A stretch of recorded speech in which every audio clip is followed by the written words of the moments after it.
So as you can see here, what I did is I took my label that I made earlier. I took a piece of black fondant, rolled it thin, tucked it through the hole that I made, seared it together, and tucked it underneath the top part of the clutch. Just to give it a little bit more reinforcement, I also added a dab of royal icing underneath this so it sticks nicely to the dress and won't come apart. Now that the purse is really taking shape, we need some kind of like a design. So what I'm going to do is I'm going to make a flower with some leaves in the lower left-hand corner to bring some attention to that area. But as you can see, this is a blank slate, so you can do anything with this from here, which is really great. It's a very versatile design. But I decided I'm going to be making some leaves. So my leaves are going to be black. So I'm going to take my fondant and I'm going to roll it out.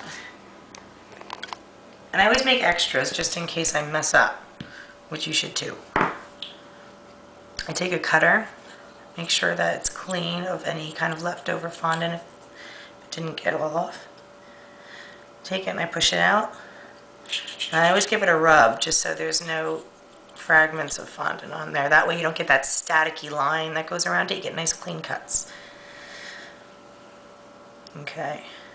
Something about nature, but I never used even numbers. I always use odd numbers when it comes to decorations. Leaves especially. Leaves, flowers, the whole thing. I stick to odd numbers. So I clean off that, push it out with my finger. Okay, so what I want to do is I want to make maybe one of the leaves a little bit longer. So all I'm doing is I'm taking this and I'm pushing it out. So it makes the leaf a little bit bigger. Same thing here.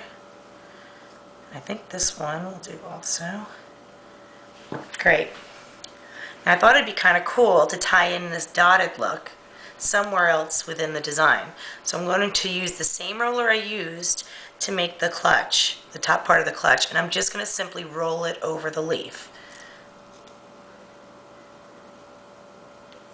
And what it does is it just gives it a little bit of texture.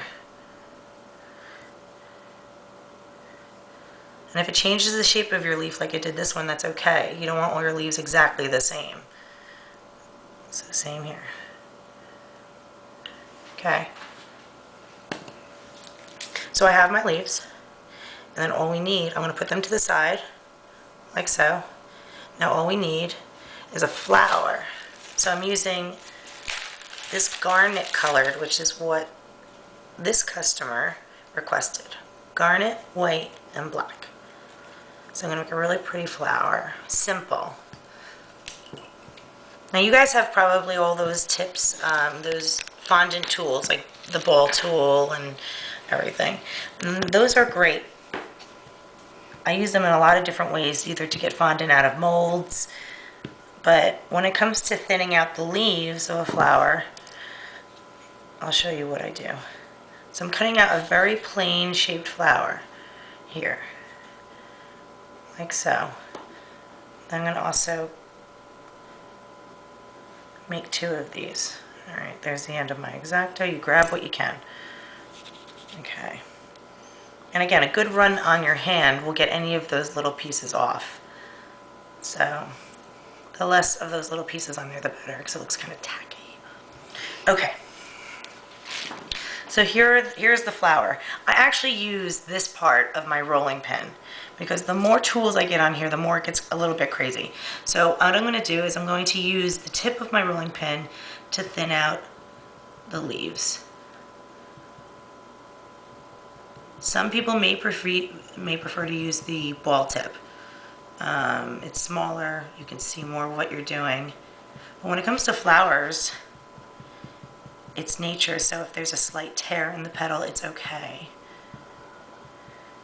Okay, so there's one right there. And I'm going to do another one. It's funny how it changes though, huh? That easy. I'm just gonna do the same thing here. Like I said, this works the same as a ball tool will. So, now see how that doesn't look very nice, but you're not even going to notice that once the flowers are put together. So that's not a reason to throw it out and start again.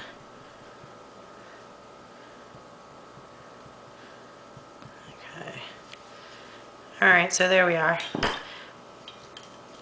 Then I take my flower and I lift it up with whatever I have handy.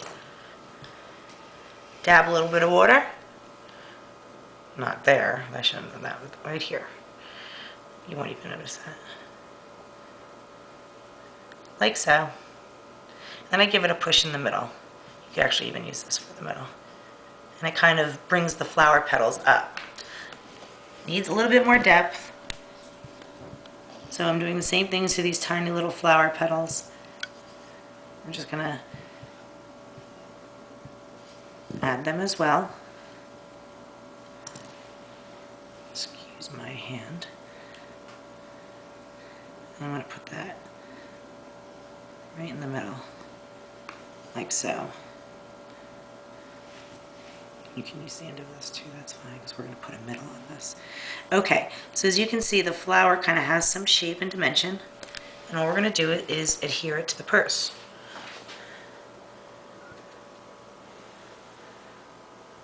Now before you put your flower on, it's always good to put your leaves on.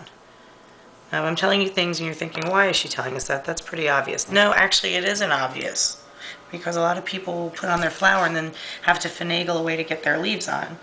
Alright, so what we're going to do is I'm going to wet the bottom of my leaf.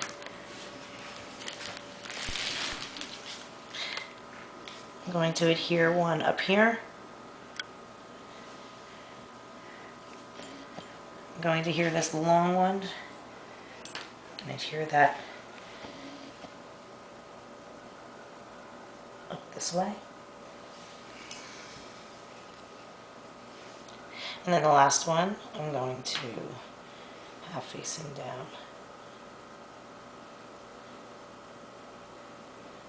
Perfect. Now if you want your leaf to turn out a little bit to give it some dimension, you can do that simply just by pulling it this way.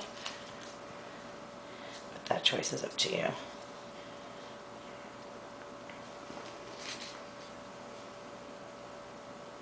Okay, leave that just like so. Now let's add the flower. So, I take my flower, put some water on it. This is also possibly if you want to put royal icing, since the flower has a little bit more weight to it. Royal icing is going to guarantee that it will stick. Okay, I'm going to put it right in the middle. And what I'm going to do is I'm going to push like that. Give it a minute to kind of do its thing and adhere.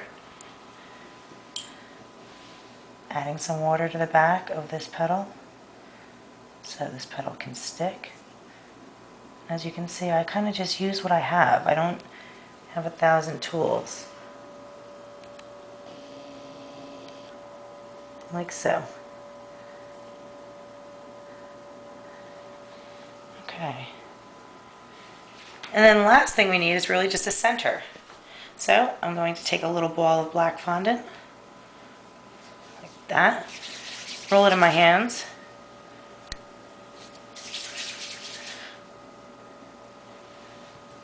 dab some water on,